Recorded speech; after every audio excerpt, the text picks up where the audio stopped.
ගැහැණු ළමයින්ට මැහුම් ප්‍රශ්න පත්‍රයේ තිබුණේ අන්තිම දවසේය. ඊට දවස් කීපයකට කලින් සුගත්ගේ වැඩ අවසන් විය. අන්තිම දවසට කලින් අනුලා හා ප්‍රේමවතීත් සමග නතර වී සිටි ගෙදර අයගෙන් අවසරයක් ලැබ මුහුදු වෙරළට පැමිණීමට සුගත් දමයන්ති කැමැති කරවා ගත්තේය. මිතුරියන් දෙදෙනාට එක අතකට යන්න කියා දමයන්ති සුගත් සමග ගල්පරයක් දෙසට පා නැගුවාය. බටහිර අහස නන් වන් වලා පෙලින් සරසමින් හිර අවරට හැරී මුහුදේ ගෑවෙන්නට ලං වෙයි. ලුණු සුවඳත් සිසිලතත් රැගත් සුළඟ ගතසිත පිනවමින් හමා යයි. ලෝකය අතිශය සුන්දරයයි ඔහු සිතුවේය. සති ගණනක් සිත නොසන්සුන් කළ කලබල කළ ප්‍රශ්නය දැන් निराකරණය වන්නට ළඟයි. ඔහුගේ පපුව වේගයෙන් ස්පන්දනය වෙයි. මුළු ගතට දැඩි රස්නයක්ද දැනේ. අපිට ඉතින් ඉස්සර වගේ හැමදෑම කතා කරන්න මුණ ගැහෙන්න ලැබෙන්නේ නැහැ. සුගත් කොළඹ යන තීරණේ ස්ථීරද? ඔව් ස්ථීරයි. ඔහුගේ ස්වරය ගැඹුරුය. සිනාවක් මුහුණේ අහලකවත් නැත. ඔයා ලබන අවුරුද්දෙත් එනවද?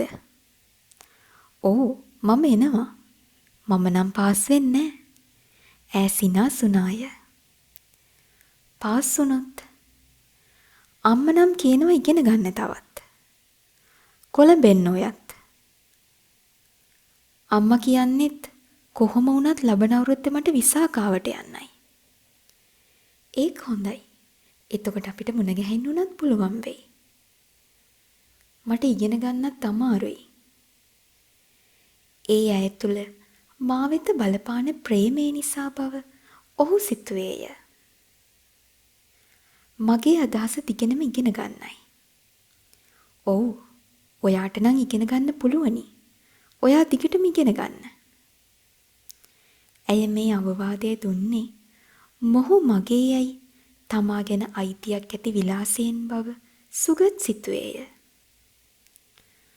මම හිතනවා සීනියර් විභාගයෙන් පාස් වෙයි. දිගටම පාස් වීගෙන ගියොත් තව අවුරුදු 7කින් මට දොස්තර විභාගෙ ගන්න පුළුවන්. ඔහු කතාව නතර කර මදක් කල්පනා කළේය. දැඩි සංවේගයක් හෝ කෝපයක් හෝ උසුලාගෙන සිටීමේදී ඇතිවන රතු පාටින් යුත් දෙනෙත් තුල දියුණු බැල්මක්ද විය. ඈ ගල මත තබන ලද වමතට උඩුකයේ බරදී මදක් වමට නැඹුරුව අනෙක් අතින් ලේන්සුව පොඩ පොඩි කරමින් ඔහුගේ මුහුණ දෙස හෙළුව බැල්මින් යුතුව සිටියාය. 7 අවුරුද්දක් කියන්නේ දිග කාලයක්. යයි කී ඔහු ඇය දෙස බැලුවේය. සිනාසුණු ඈ දෙනෙත් අතේ මිරිකෙන ලේන්සුව දෙස යොමු කර ගත්තාය. මට දෙන්න ඔය ලේන්සුව. මේක කිලුටුයි. දාඩියත් ගෑවිලා. ඒකට කමක් නැහැ.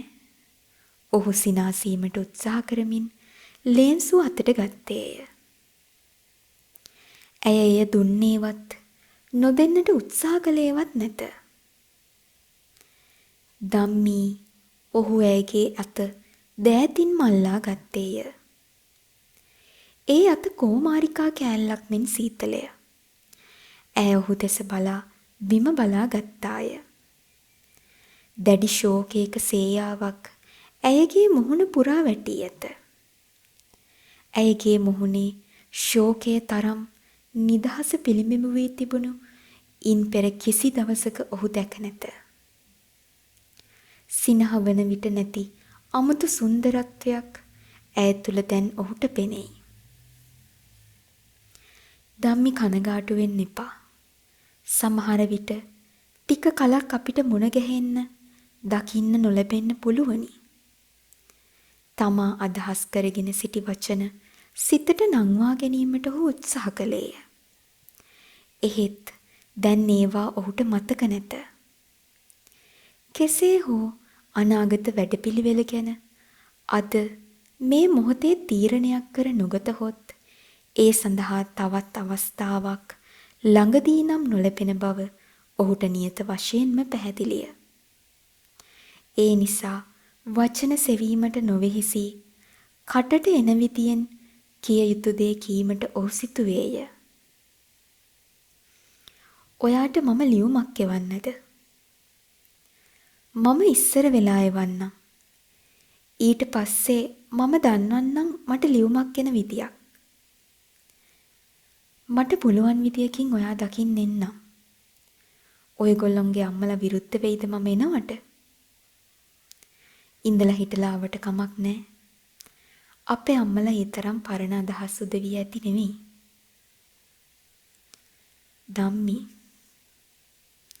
ධම්මි මේ බලන්න. ඔහු ඇයගේ අත මදක් සොලවා ඇයගේ දෙනෙත් වෙන බැල්මක් කෙලීය. පොරොන්දු වෙන්න. කවදා හරි ඔයා මා ගැන බලාපොරොත්තුව ඉන්නව නේද කියලා. නිමේෂ කීපයක් ඔහුගේ බැල්මට පිළිතුරු වශයෙන් ඔහු වෙත බලාගෙන සිටියේ මුහුණ පසෙකට හරවා බිම බලා ගත්තාය. සුගත්, මට ඉඳලා හිටලා සැප දුක් කියලා ලියුමක් ලියන්න. මාස 2-3කට වරක් අපේ ගෙදර ආවටත් කමක් නැහැ. මේ වචන ඇයගේ මුවින් ගිලිහෙනු ඇසීමට ඔහු කෙතරම් කලක් බලාපොරොත්තුව සිටියේය. ඈ ඉතා අමාරුවෙන් යලි ඔහු දෙස මොහොතක් බලා සිට ඔහුගේ දෑතේ මිරිකෙන සිය අත්ල දෙස නෙත් යොමු කළාය. ඇයගේ දෙනෙත්හි මොරගෙඩි තරම් කඳුළු බිඳු දෙකක් පිරී ඇත. අපි මැරෙන තුරු උනත් මේ විදියට ආශ්‍රය කරමු සුගත්. ඔව්, විවාහ වෙන්න බැරි වුණොත් අපි එහෙම මැරෙන තුරා වුණත් මේ විදියට ඉමු. ඔයා නොලැබුණොත් මමත් ඒක තමයි කරන්න අදහස් කරගෙන ඉන්නේ. සුගත්, ඔයාට මාව අයිති වෙන්නේ නැහැ සුගත්. මෙතෙක් සංසුන්ව තිබුණු මහ මුහුද හදිසියේ දිය දෙපෑවි. හෙන හඬක් බදු මහා ශබ්දයක් නැගී කන් අඩි පිපිරී ගියාක් මෙන් ඔහුට දැනුනේය. හිසට කෙනෙකුගෙන් බලාපොරොත්තු නැතිව හදිසියේ වැරෙන් පොළු පහරක් වැදී අවට සියලු දේ භ්‍රමණය වෙන්නක් මෙන් ඔහුට දැනුනේය.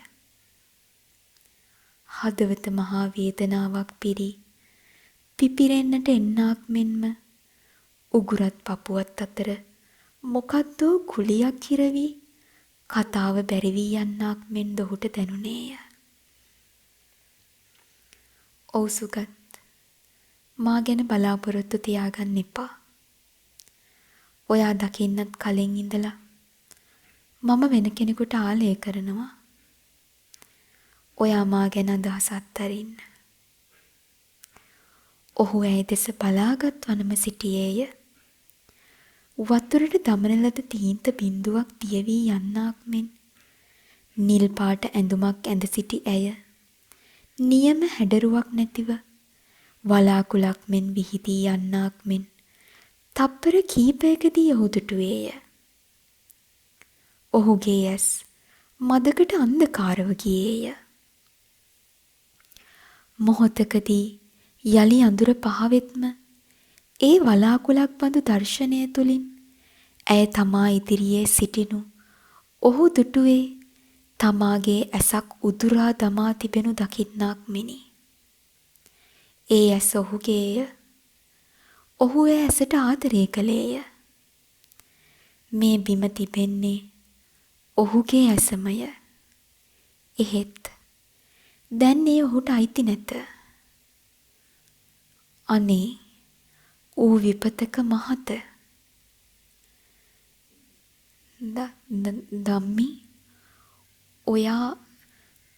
ධම්මි ඔයා මට කවදාවත් ආලය කළේ නැද්ද?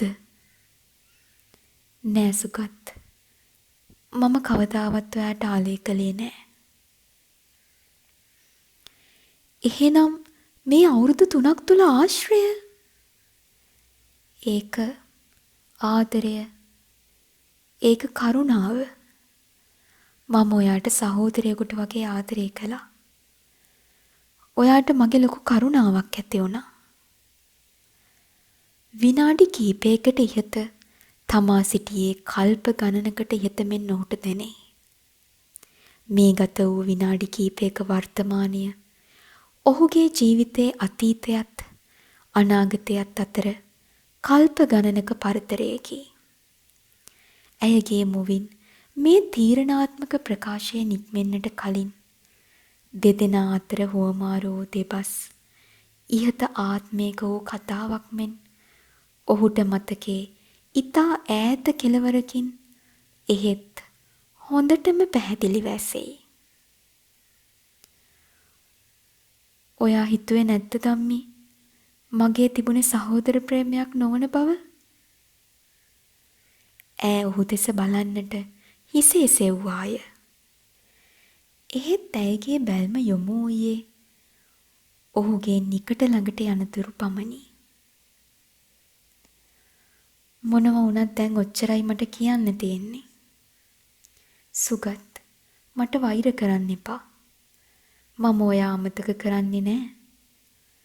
සුගත්, මම යනවා.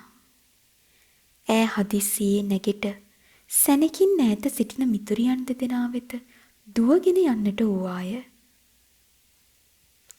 සිදු වූයේ කුමක්ද? කල යුත්තේ කුමක්දයි සිතාගත නොහැකිව ගලට ඇලී ගල් ගැසුණාක් මෙන් ඇය ගිය දෙස බලා සිටි නමුදු ඔහු ඇය හරිහැටි දුටුවේ ඔවුන් තිදෙනා ඈත පොල්ගස් සෙවනේ නොපෙනී ගිය පසුවය. සුවඳ විහිද වූ මුතු මොලොක් මලක් හදිසියේ ගලක් බවට පත්විය. ඈ මොන තරම් ක්‍රූර ලෙස මා ප්‍රතික්ෂේප කළාද? ඔහු තුල වෛරයක් හා ද්වේෂයක් උපන්නේය. ඒ අතරතුර කිව නොහැකි සංවේගයකින් හිත දවයි. දැඩි හිරු රැසට අහු ලා දල්ුවක් මෙන් ඔහු මැලවී අප්‍රාණික වී ගියේය. ආකූල ව්‍යාකූල වූ සංකීර්ණ හැඟීම් මාලාවක් ඔහුගේ සිත යකාගේ කම්මලක් කළේය. ඇය නැති වූයේ සදහටමය.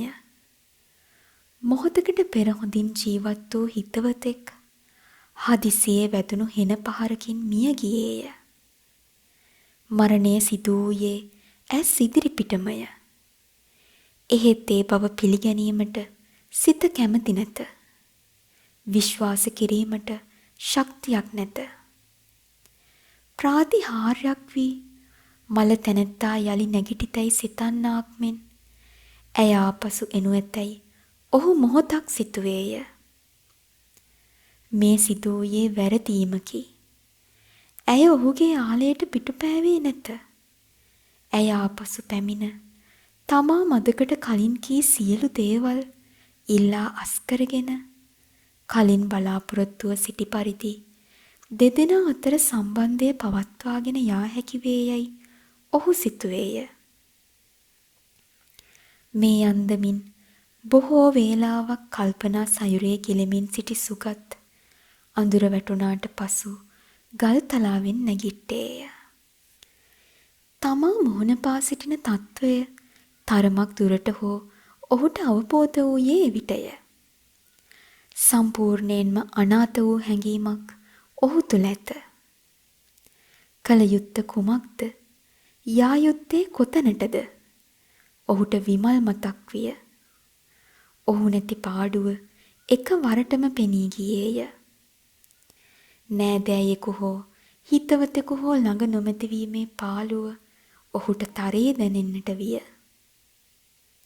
ඔහුට නතර වී සිටි ගෙදරට යන්නටද සිතක් නැත. ඔහුට පුංචි අම්මාගේ ගෙදර යන්නටද නොපුළුවන.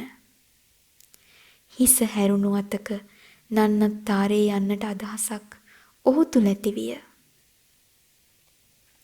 සුගත් මුහුදු වෙරළින් මෑත් වී දෙපා කැමැති අතක යන්නටදී කල්පනා කරන්නට විය.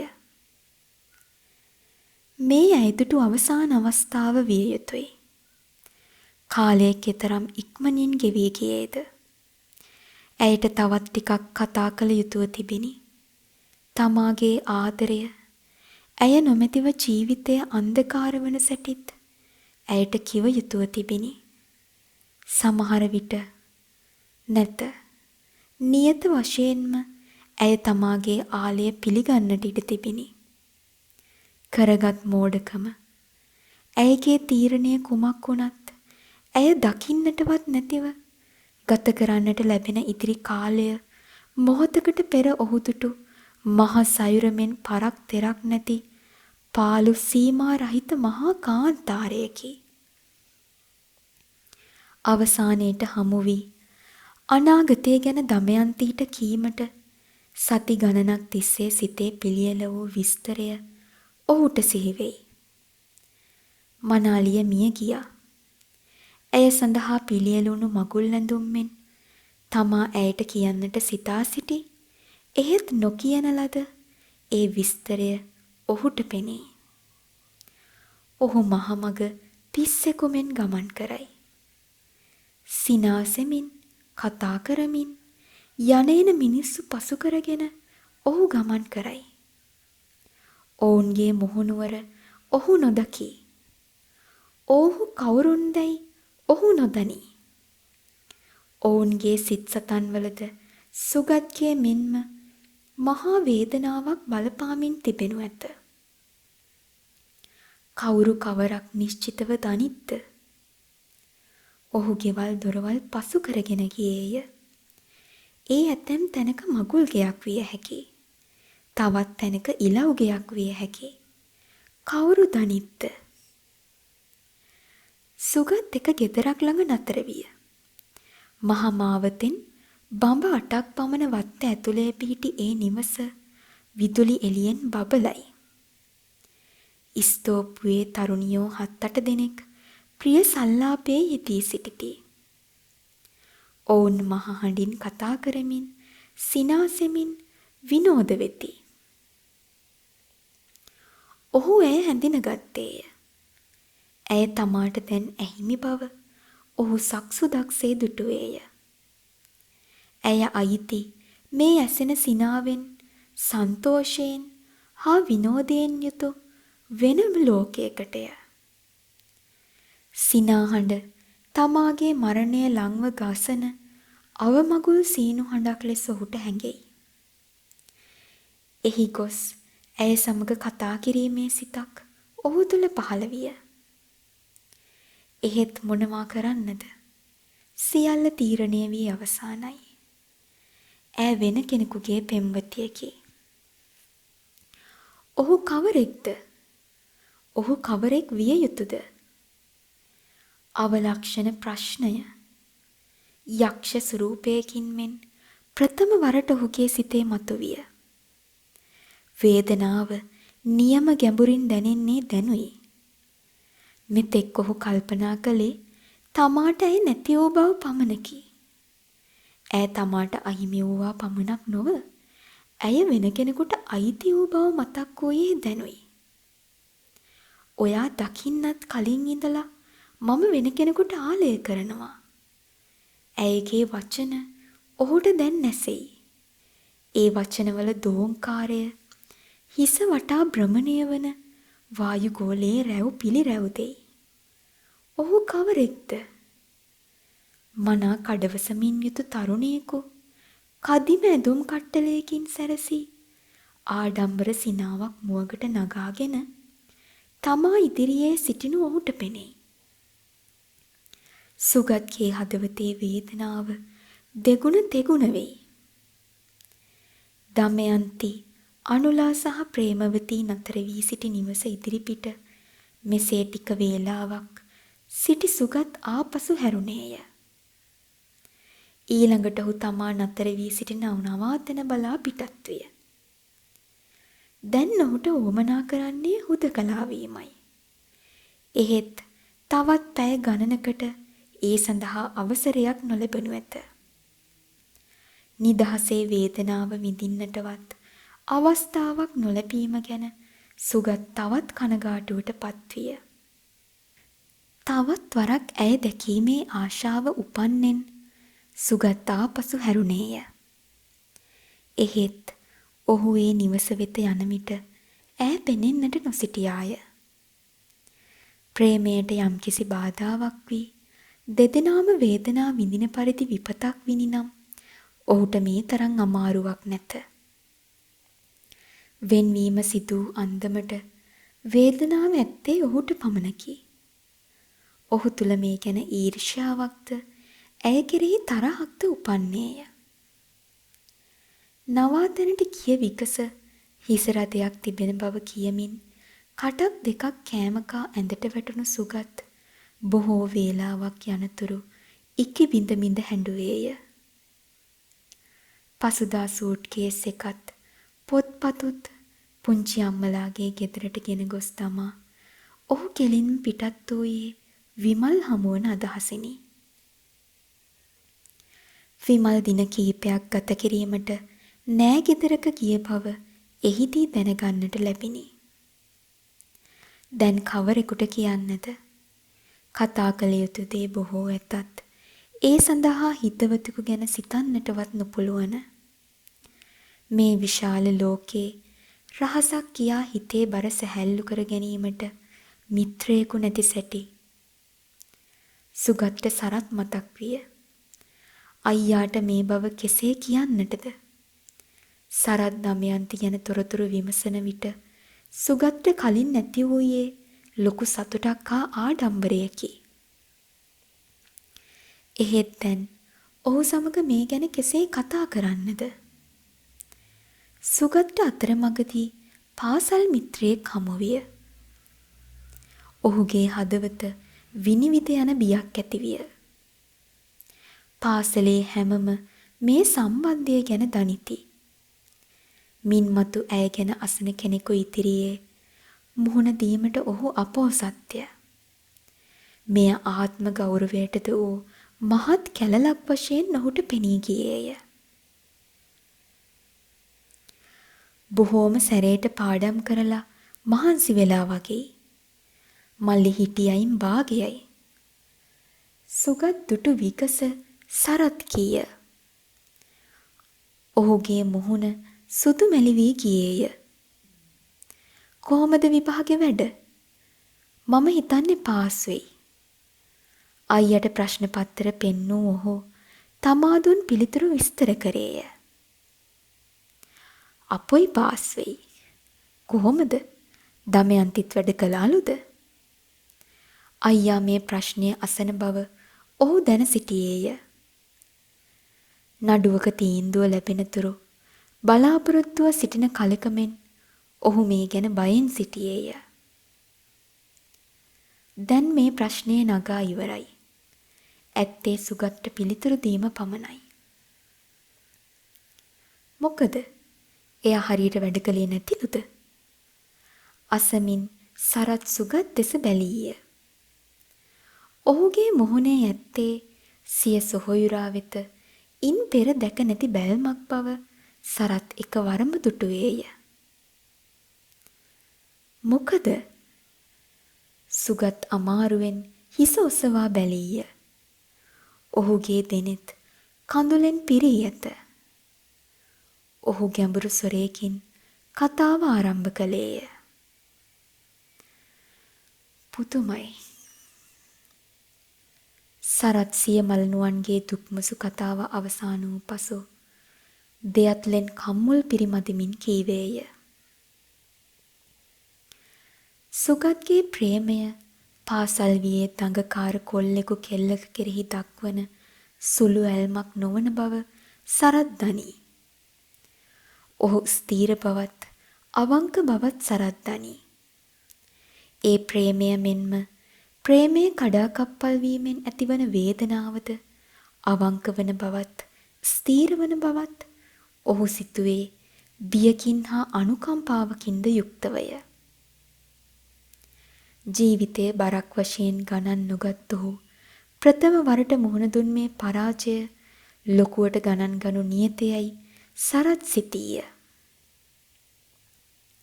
දුකකට වේදනාවකට මුහුණ දීමට මැලියූ නිතරම සතුටින් විනෝදයෙන් සිටින්නට ආශා කළ සුගත් මේ පත් විපතේ ඇලී ගැලී සිටීමට ඉඩ තිබේ. සරත්ට නම් දැන් ජීවිතයේ අමාරු යුගයේ අවසානය. සුගත් ඒ යුගයට මුහුණ දුන්නා පමණකි. ඔහුගේ ජීවිතයේ අනාගතයේ පදනම දමාගත යුත්තේ මීළඟ අවුරුදු කීපය ඇතුළතය. මේ බලාපොරොත්තු සුන්වීම ඔහුගේ ඉගෙනීම කෙරෙහි බලපායිද? සරත් තුළ උපන්නේ දැඩි බියකි. මම නම් ඉගෙනගෙන ඉවරයි. රක්ෂාවකුත් කරනවා. නමුත් මල්ලි යන ප්‍රශ්නය ඔහු තුළ මතුවිය. මේ ප්‍රශ්නයත් සමගම මලනුවන් කෙරෙහි දැඩි අනුකම්පාවක් සරත්ට ඇතිවිය. දෙදෙනාගෙන් මල්ලි වඩා අසරණ, වඩා අනාථ තැනැත්තා වශයෙන් ඔහු දුටුවේය. සුගත් සම වයසේ සම තත්වයේ කෙනෙකු නොවන බවත්, ඔහුට තමාගේ පිහිටත්, උදව්වත්, මඟ පෙන්වීමත් අවශ්‍ය බාලයෙකු බවත් ජීවිතයේ ප්‍රථම වරට සරත්ට පෙනී ගියේය. සාමාන්‍ය අවස්ථාවල නැති දැඩි සහෝදර ප්‍රේමයක්ද ඔහුගේ සිතේ ඇතිවිය. ඒ ප්‍රේමය හද පුරා පැතිර, එහි ඉඩ නැතිව උතුරා ගොස් කඳුළු බවට පෙරලී දෙනෙතින් පිටවෙන්නට උත්සාහ කරන බව සරත්ට දැනිනි. සුගත් වැළඳගෙන ඉකිබිඳ හඬන්නට ඔහුට සිත්විය. සුගත් පමණක් නොව තමාද අනාථයෙකු බව ඔහුට අවබෝධ විය. සොහොයුරාට මේ යුතුයකම් ඉටු කිරීමට ශක්තියක් සරත් තුළ තිබේද? මව හා පියා නැතිවීමේ පාඩුවත් පාළුවත් ඔහුට දැනිනි. කෙසේ වුවද ශක්තියක් ඇතත් නැතත් දැන් ඔහු සිය සොයුරා වෙනුවෙන් ඉටු විය යුතු යුතුයකම් සඳහා ඔහුට පිහිටවීමට සූදානම් විය යුතුය. ඕව සුළු වැඩ මල්ලි. ටිකක් හිතට අමාරුයි තමයි. නමුත් 1000ක් ආශ්‍රය කරනවා නම් එයින් 990ක් විවාහ වෙන්න කලින් ওই විදියට වෙන් වෙනවා. දැන් තියෙන්නේ එයා අමතක කරලා හිත හදාගන්න එකයි.